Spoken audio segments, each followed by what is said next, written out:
그 왕이 오셨다라는 제목으로 말씀을 전가하겠습니다. 2019년 5월에 그 2,700명의 일반 국민을 대상으로 조사를 하였습니다. 첫 번째가 뭐냐면 당신은 가난한가 부자인가 이렇게 설문을 해봤더니 51%의 사람들이 가난하다고 말했다는 거예요. 그 왜 가난한가 물어봤더니 그 51%의 가난하다고 말하는 그 사람들은 원하는 것을 살 수 없기 때문에 50%가 가난하다는 거예요. 그 보니까 내가 남은 빚이 대출이 있어서 가난하다고 25%가 말하고요. 또 심지어 19%는 참 절망적이었습니다. 나는 항상 가난했다는 거예요. 그렇기 때문에 지금도 가난하고 앞으로도 가난하다는 것입니다. 그래 또 두 번째로 이제 물어봤는데 만약에 1억 원이 생긴다면 가장 무엇부터 해보고 싶은가 이렇게 물었더니 우리 성도님들은 뭐라 답하시는지 모르겠지만 46%가 집을 넓히고 싶다. 새로 사고 싶지 사든지 이사를 가든지 또 1억 원이 생기면 27%가 사고 싶은 물건을 산다라고 말하고 있는 것이죠. 이런 통계들은 이 시대의 사람들이 어떤 생각을 가지고 살아가는지를 보여주고 있는 것입니다. 원하는 것을 얻지 못했을 때에 사람들은 가난하다고 느끼는 것입니다. 원하는 게 뭐냐 물어봤더니 집이고 차고 뭐 이런 것들이라는 것이죠. 그렇다면 이제 그리스도인 저와 여러분에게 한번 물어보고 싶습니다. 여러분들은 가난하십니까? 부유하십니까? 답이 없으시네요. 여러분 부유하십니까? 여러분들 무엇 때문에 무엇을 원하고 계십니까? 무엇이 있어야 여러분들 행복하시겠습니까? 그리스도인들에게 행복은 왕이신 하나님이 저와 여러분을 통치하고 있다는 것이고 그 왕이 원하는 삶을 이루어 가시는 것을 믿으시기를 바랍니다. 그래서 오늘 말씀의 제목은 그 왕이 오셨다는 것입니다. 그 왕이 이 땅에 여기에 오셨다는 것이죠. 그러면 어떤 왕이 오셨느냐? 오늘 본문은 세 가지로 우리에게 말하는데 첫 번째는 아브라함과 다윗의 자손으로 그 왕이 오셨다는 것이고 두 번째는 완전한 왕으로 오셨다는 것이고 마지막 세 번째는 죄인의 왕으로 오셨다는 것입니다. 첫 번째로 아브라함과 다윗의 자손으로 오셨다라는 것입니다. 여러분 누구의 자손으로 오셨다고요? 아브라함과 다윗의 자손인 것이죠. 족보라는 것은 이 그 집안 사람이 아니면 이해가 안 되는 부분들이 종종 있습니다. 왜냐하면 족보에는 단순히 이름만을 기술하는 것이 아니라 그 이름 이면에 있는 역사적인 배경을 가지고 있기 때문에 그런 것이죠. 그래서 역사적 배경을 잘 모르는 사람이면 그 집안 사람인데도 불구하고 그 족보를 잘 이해하지 못하는 경우도 있는 것이죠. 왜 이런 분이, 왜 이분이 이 족보에 기록되었는지, 왜 이렇게 갑자기 이 족보가 이렇게 됐는지, 이래 저랬는지를 잘 모른다는 것이죠. 집안 사람이 그럴 텐데 다른 문화권이나 다른 나라 사람이 그 한 나라의 왕의 족보를 이해한다는 것은 참 어려운 것이죠. 마태복음 1장은 왕의 계보입니다. 왕의 족보입니다. 유대인들 입장에서 예수님이 온 우주의 왕, 너네들이 기다렸던 그 메시아, 너네들이 기다렸던 예수님, 그리스도라는 것을 알려주기 위해서 마태가 기록한 것이 마태복음 1장입니다. 왕의 족보. 근데 그 유대인의 입장이 아닌 우리에서, 특별히 1세기 유대인들이 아닌 우리의 입장에서는 이 왕의 족보를 이해한다는 것은 참 어렵다는 것이죠. 그런 관점에서 이 마태복음 1장 1절은 유대인들에게 매우 충격적인 말씀입니다. 한번 읽어볼까요? 같이 한번 읽어보겠습니다. 아브라함과 다윗의 자손 예수 그리스도의 계보라. 우리는 이 말씀을 읽었을 때 제가 보니까 저 한번 보시죠. 충격적인 표정으로 저를 보시는 분이 아무도 없는데 이 당시 사실 1세기 유대인들에게 있어서는 이 아브라함과 다윗의 자손 예수 그리스도의 계보라, 이거는 매우 충격적인 거예요. 왜냐하면 구약 성경을 한마디로 말하면 모세라고 말하기도 하지만 유대인들에게 있어서는 구약 성경은 아브라함입니다. 왜요? 아브라함은 믿음의 조상입니다. 아브라함이 누굽니까? 아브라함은 유대인들의 시작입니다. 우리의 정체성을 말하는 것이 아브라함인 것이에요. 그래서 창세기 1장 1절에 태초에 하나님이 천지를 창조하신 일보다 더 유대인들에게 더 관심 있고 더 집중되는 말씀은 아브라함입니다. 그리고 또 아브라함과 함께 또 한 명의 인물이 있다면 누구십니까? 다윗인 거예요. 다윗의 나라, 다윗의 왕, 다윗의 언약. 아브라함의 언약과 함께 양대 산맥은 바로 다윗의 언약인 것입니다. 그래서 구약을 유대인들 입장에서 표현하자면 하나는 아브라함 언약이고 하나는 다윗 언약인 것입니다.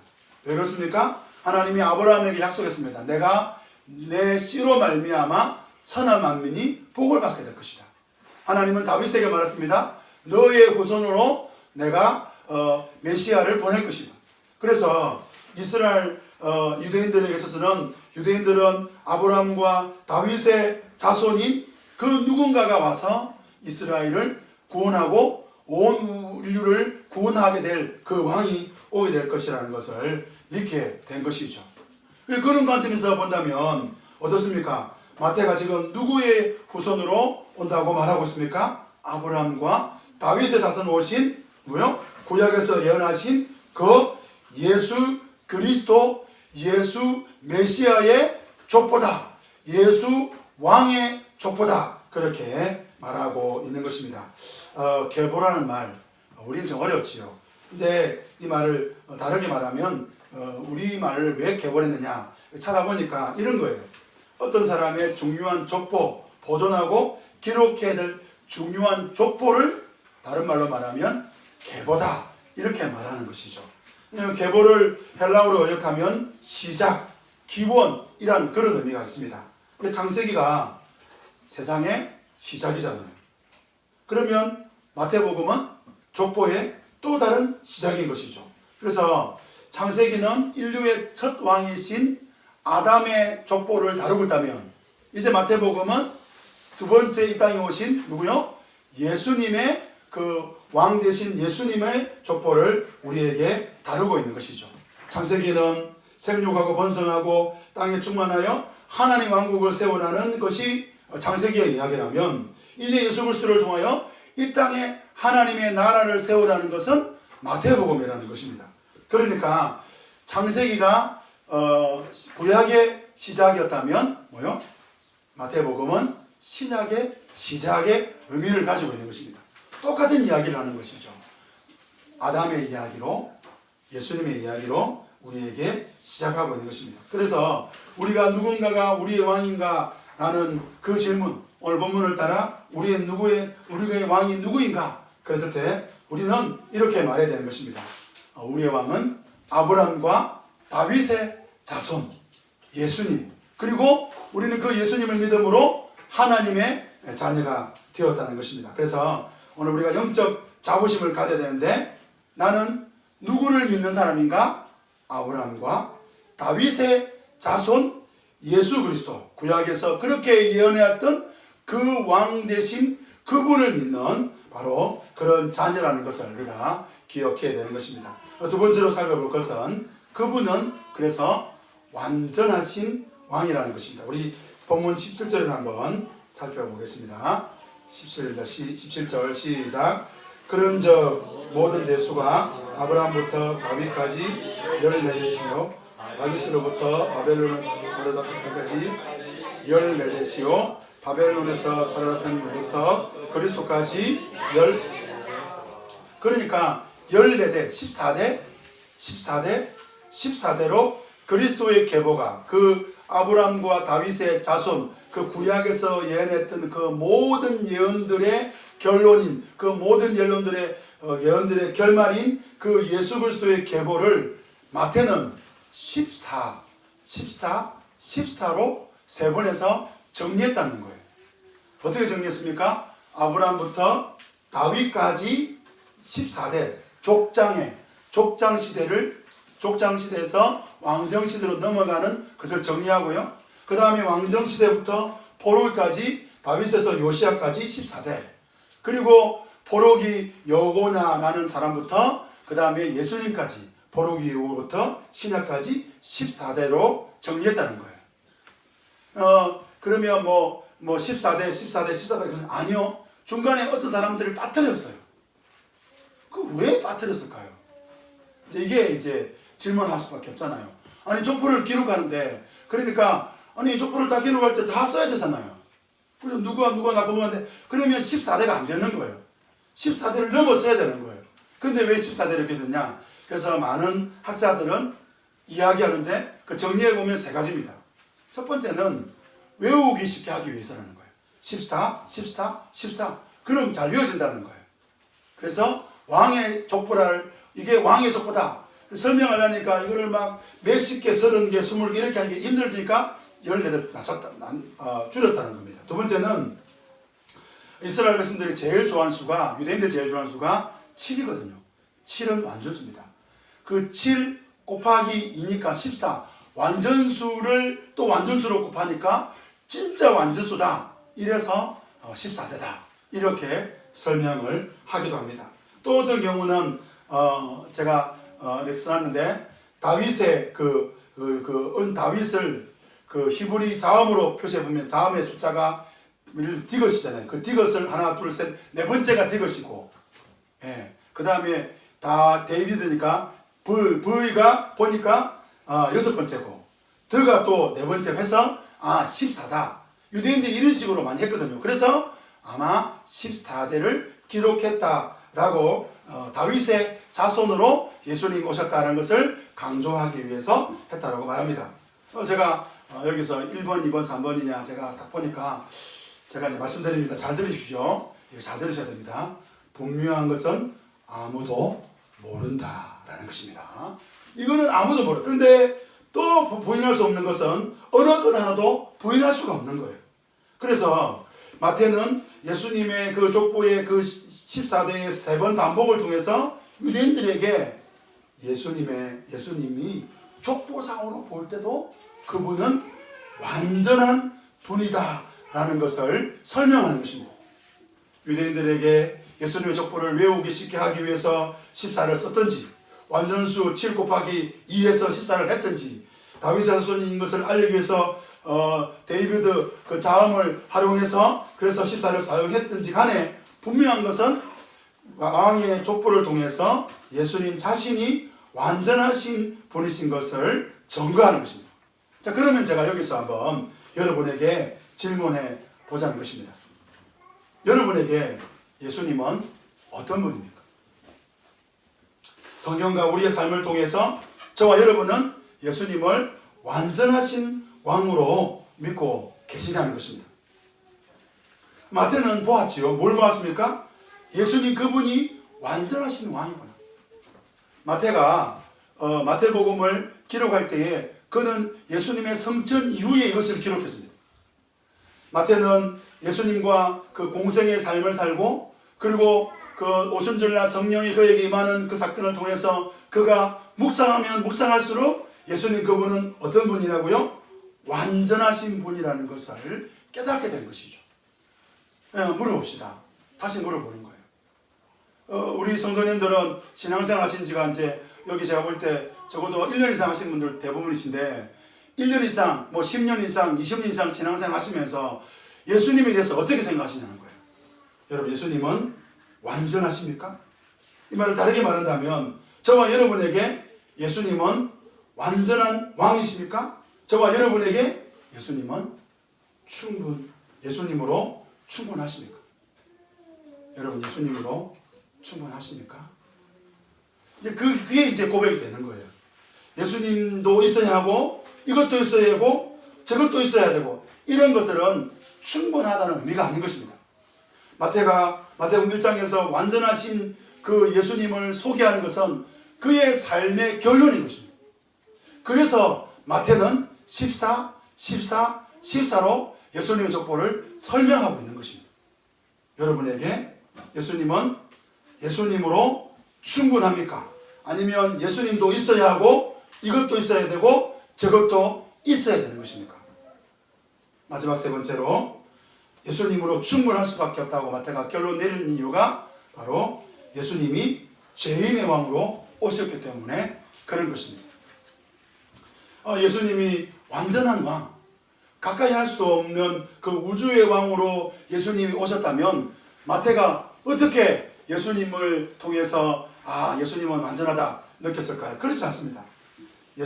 마태는 그 완전하신 그 우주의 왕이신 그분이 자기를 낮추신 것을 보았습니다.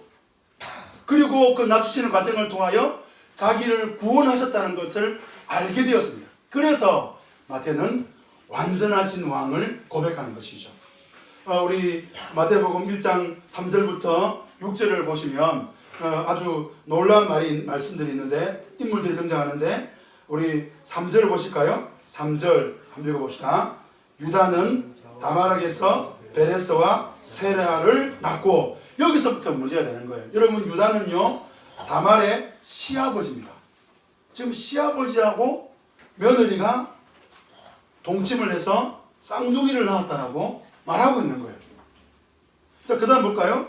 그 다음에 이제 5절을 가봅시다. 5절 보겠습니다. 시작. 살몬은 라합에서 보아스를 낳고. 여러분, 라합이 누굽니까? 라합은 여리고성에 있던 기생입니다. 학자들은 라합을 여간치 준이다 이렇게 표현하지만 대부분의 학자들은 라합은 몸파는 창녀였다고 말합니다. 그러니까 지금 그 창녀 이야기를 하고 있는 거예요. 그것도 유대인 창녀가 아닌 이방 기생, 이방인 그 몸을 파는 그 여자 이야기를 하고 있는 거예요. 자, 그 다음 또 가볼까요? 6절입니다. 6절. 이새는 다윗 왕을 낳으니라. 여기까지 괜찮아요. 그 다음 볼까요? 이거 시작. 다윗은 우리아의 아내에게서 솔로몬을 낳고. 여러분, 이상하지 않습니까? 여자들 막 등장하자 갑자기 우리아의 아내에게서 이렇게 말하잖아요. 그럼 우리아가 누굽니까? 우리아는요 헷 사람입니다. 이방 사람인 거예요. 헷 사람이 헷 여자와 결혼했을 것이다 이렇게 말하는. 그러니까 그 우리아의 아내인 바세바는 이름조차 거론할 만한 대상이 아닌 그런 미천한 여인으로 당시 사람들이 이해하고 있는 거예요. 근데 그거를 이 3절부터 6절까지 기록하고 있는 것입니다. 완전한 왕, 위대한 왕, 우주의 왕, 다윗과 아브라함과 다윗의 후손으로 오신 그 왕을 설명하는데 14대로 설명하려면 최고의 사람들을 막 넣어야 되지 않겠습니까? 여자가 넣어야 되겠다. 굳이 여성을 넣어야 되겠다 하면 사라, 리브가, 레아, 라헬, 이런 좀 데보라, 이런 여인들, 데보라는 예수님 족보 들어가지만 어쨌든 좀 위대한 여인들을 등장시키고 그 여인들을 이렇게 해야 되는데 그렇지 않고 왜 믿음의 영웅들을 기록하지 않고 마태는 드러나지도 않아도 되는 여인들, 어쩌면 말하지 않고 알지만 싶으니까 부끄러우니까 말하지 않는 그런 여인들을 등장시켜서 예수님의 그 왕의 족보를 설명하고 있을 거예요. 죄인이고 이방인 여인들을 여인으로 왕의 족보에 등장시킨 이유는 단 하나입니다. 예수님은 완전하시면서도 무슨 왕으로요? 죄인의 왕으로 오셨기 때문에 그런 것이죠. 성경을 제가 한번 띄워놨습니다. 마태복음 9장 13절입니다. 읽어봅시다. 시작. 너희는 가서 내가 긍휼을 원하고 제사를 원하지 않노라 하신 뜻이 무엇인지 배우라. 나이는 의인을 부르러 온 것이 아니라 죄인을 부르러 왔노라. 여러분, 예수님은 죄인을 부르러 오신 거예요. 마태가 이 마태복음을 기록하면서 예수님의 공생애를 한번 생각해 본 거예요. 예수님과 함께 삶을 살아 생각해 본 거예요. 이것도 생각해보고 저것도 생각해보고 막 생각해보면 해볼수록 그분은 완전하시고 완벽하시고 그분은 아브라함과 다윗의 자손이 확실하신데 그분은 의인을 만나러 가시는 것이 아니라 누구를 만나러 가신다고요? 죄인을 만나시는 거예요. 교회가 죄인을 만나는 곳, 죄인을 부르는 곳이 되기를 주님의 이름으로 축원합니다. 여러분, 예수님이 죄인을 만났다는 이것은요, 굉장히 충격적인 거예요. 우리는 이제 선한 마음이 있잖아요. 막 왠지 착하고 싶은 마음이 있잖아요. 그러니까 예수님이 죄인을 만났다니까 공감이 되잖아요. 공감이 안 됩니까? 그런데 보세요. 예수님 시대에 죄인을 만난다는 것은 내가 죄인이 되겠다는 거예요. 유대인들은 죄인을 어떻게 합니까? 죄인을 돌로 쳐 죽입니다. 격리시킵니다. 퇴출시킵니다. 방출시켜버립니다. 그러면 예수님께서 지금 내가 이 마태복음 오늘 읽었던 9장 13절 말씀, 내가 의인을 부르러 온 것이 아니오 죄인을 부르러 왔다, 이런 말씀들은 뭘 의미하냐면, 예수님이 지금 좋은 말, 제자들아, 나 착하지 않냐? 예수님 너무 착하세요. 나 있잖아, 나 의인들 별로 안 좋아한다, 나 죄인들 좋아한다. 예수님 정말 우리 예수님 따르고 싶어요. 이런 이야기를, 이런 고상한 이야기를 하는 것이 아니라, 내가 죄인을 부르러 왔다 이렇게 말하는 것은 나는 지금 생존권을 포기하겠다는 거예요. 내가 유대인인데 내가 유대인으로 사는 것을 포기하겠다는 거예요. 여러분, 이게 굉장히 충격적인 것입니다.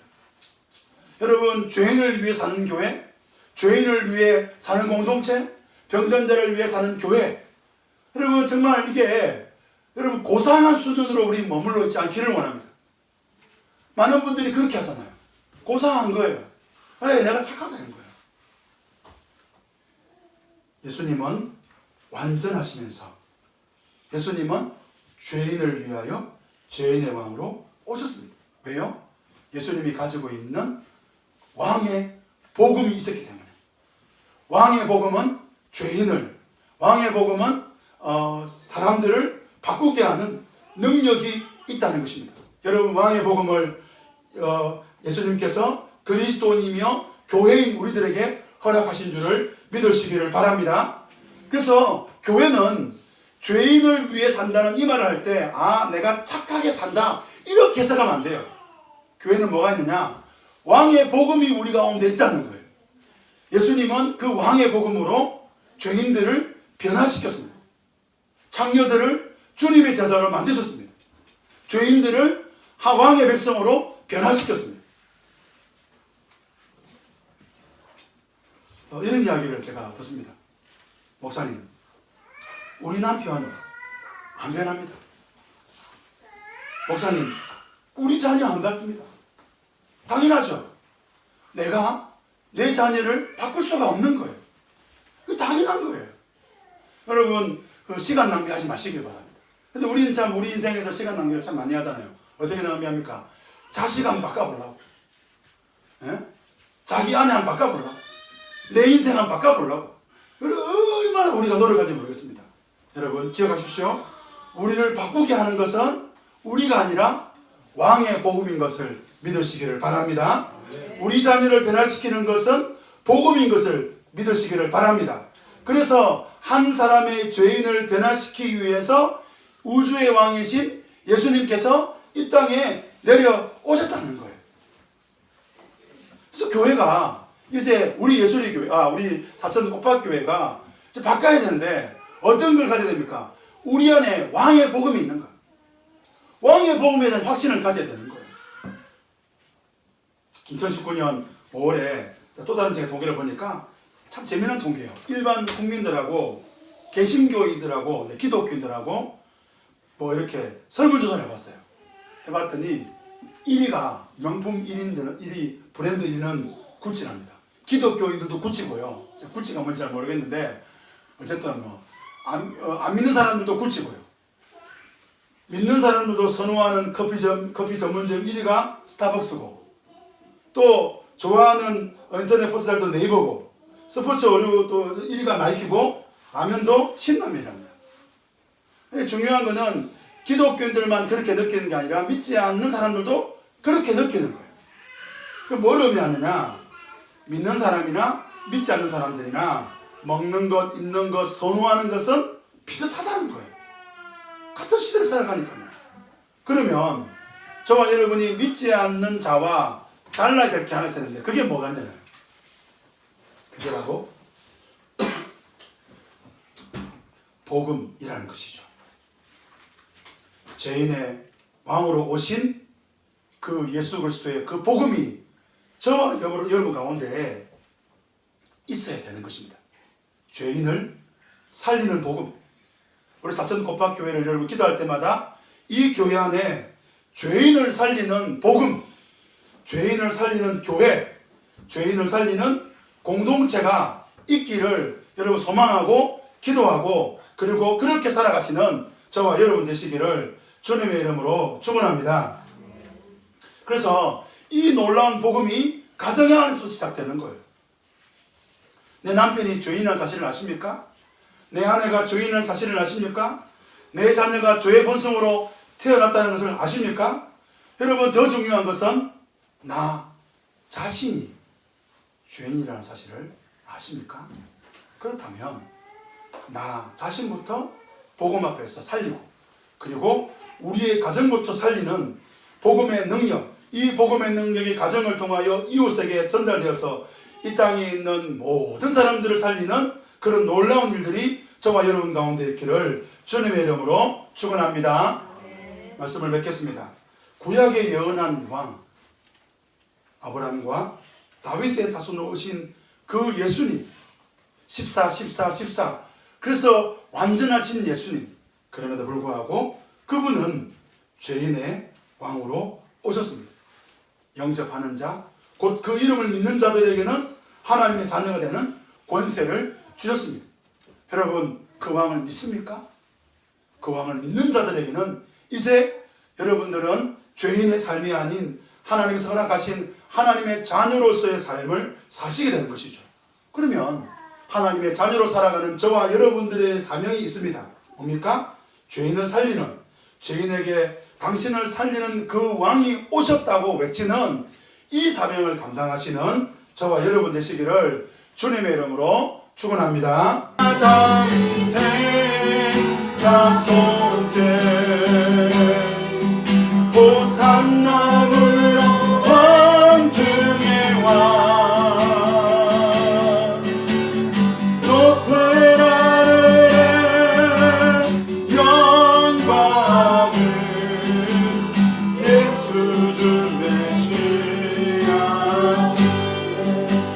당신은 영광의 왕 당신은 영광의 왕 당신은 평강의 왕 당신은 평강의 왕 당신은 하늘과 당신은 하늘과 땅의 주 당신은 정의의 우리 믿음으로 고백합시다. 천사가 무릎 꿇고 우리 예수님은 왕이십니다. 온 우주의 왕이십니다. 완전하신 왕이십니다. 예배 경배하네 영원한 생명 말씀 당신은 예수 그리스도 주 호산나 다윗의 자손 호산나 다윗 아브라함과 다윗의 자손으로 오신 예수님을 찬양합니다. 호산나 불러 왕중의 왕 높은 하늘에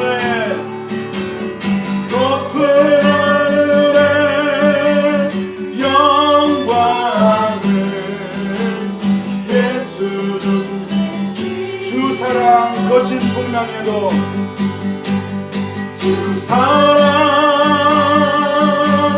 거친 풍랑에도 깊은 바람처럼 나를 잠잠케 해 주 사랑 내 영혼의 반석 그 사랑 위에서 내가 주인 삼은 하나님이 우주의 왕이시고 하나님이 예수님이 죄인의 왕이시라면 우리가 어떻게 살아야 되겠습니까? 주님 앞에 우리의 주권을 내려놓는 시간 되기를 원합니다. 내가 사랑했던 모든 건 내려놓 주님만 사랑해. 한번 고백합시다. 내가 주인 삼은 모든 건 내려놓고 완전하신 왕 다윗의 왕이 우리에게 오셨습니다. 죄인의 왕이 우리에게 오셨습니다. 주님 오셔서 나를 다스려 주옵소서. 내가 사랑했던 모든 것 내려놓고 우리 다시 한번 고백합시다. 주님만 사랑해. 주 사랑, 주 사랑, 거친 풍랑에도 깊은 바람처럼 나를 잠잠케 해. 주 사랑, 내 영혼의 반석, 그 사랑 위에 서리. 우리 시간 한번 기도하기 원하는데요, 여러분들이 명품 구찌를 좋아하든지, 여러분들이 뭐 스타벅스를 좋아하든지, 뭐 신라면을 좋아하든지, 그거는 중요하지 않습니다. 그럴 수 있어요. 세상을 똑같이 살아가는데요. 그런데 우리 안에 왕의 복음이 있느냐는 거예요. 우리 안에 그 왕이 계시냐는 거예요. 나한테는 내 안에 오신 그 왕을 족보로 설명하고 있습니다. 여러분은 여러분의 인생을 통하여 왕이신 하나님을 소개하고 있습니까? 죄인의 왕이신 하나님, 완전하신 하나님, 아브라함과 다윗의 후손, 구약에서 말했던 그 왕이신 하나님이 여러분 속에 있습니까? 주님, 내가 그 왕을 모십니다. 내가 주인 삼은 것 내려놓습니다. 내가 사랑했던 그 모든 것 내려놓습니다. 주님 앞에 갑니다. 우리 다같이 한번 통성으로 기도하겠습니다. 기도합시다. 하나님 우리 아버지 감사합니다. 내가 주인 삼은 모든 것들을 바라봅니다. 내가 주인 삼고 내가 사랑했던 것들을 바라봅니다. 왕이신 하나님이 우리 가운데 오셨습니다. 내가 주인 삼은 것들은 내 주인이 될 수 없습니다. 이제 내려가라고 말합니다. 하나님, 내가 사랑했던 것들도 내려놓습니다. 왕이신 하나님 오시옵소서. 나를 다스려 주옵소서. 완전하신 왕이신 하나님, 아브라함과 다윗의 자손으로 오셨던 하나님, 그 하나님을 내 마음에 영접합니다. 죄인의 왕으로 오신 그 하나님을 내 마음에 영접합니다. 주님, 나를 다스려 주옵소서. 주님, 나를 통치하여 주옵소서. 왕의 복음으로 살아가게 하여 주시옵소서. 왕의 백성으로 살아가게 하여 주시옵소서. 왕의 백성으로 살아가는 저희들이 되게 하여 주시옵소서. 왕이신 하나님 다스려 주시고 통치해 주시고, 왕이신 하나님 내 삶을 주관하여 주시옵소서. 왕이신 하나님을 환영합니다. 하나님을 바라봅니다. 주님 역사하여 주시옵소서. 하나님 역사하여 주시옵소서. 주 사랑, 주 사랑, 거친 풍랑에도 깊은 바람처럼 나를 잠잠케 해. 주 사랑, 내 영혼의 반석, 그 사랑 위에 서리. 하나님 우리 아버지, 완전하신 왕, 온 우주의 왕, 구약에서 그렇게 예언하고 예언했던 아브라함과 다윗의 자손이신 왕, 그 왕이 우리에게 오셨습니다. 근데 그 왕은 죄인된 나를 구원하고 변화시키고 죄인된 나를 이 땅에서 하나님의 나라를 누릴 수 있도록 해주신 복음의 왕이셨습니다. 죄인의 왕이셨습니다. 이 시간 그 왕을 제 마음에 영접합니다. 주님 오시옵소서. 주님 통치하여 주시옵소서. 주님, 죄인된 나를 변화시켜 주시옵소서. 죄인된 나를 회복시켜 주시옵소서. 죄인을 부르러 오셨던 주님, 문경구 목사를 불러 주시옵소서. 여기 있는 우리 성도들을 불러주시옵소서. 그래서 내가 변화되는 복음이 되게 하시고 우리 가정이 변화되는 복음이 되게 하시고 우리의 삶을 변화시키는 사천 땅을 새롭게 하는 복음이 되게 하여 주시옵소서. 그 복음을 믿고 그 복음을 따르는 2020년이 다 되게 하여 주시옵소서. 예수님 이름으로 기도합니다. 아멘.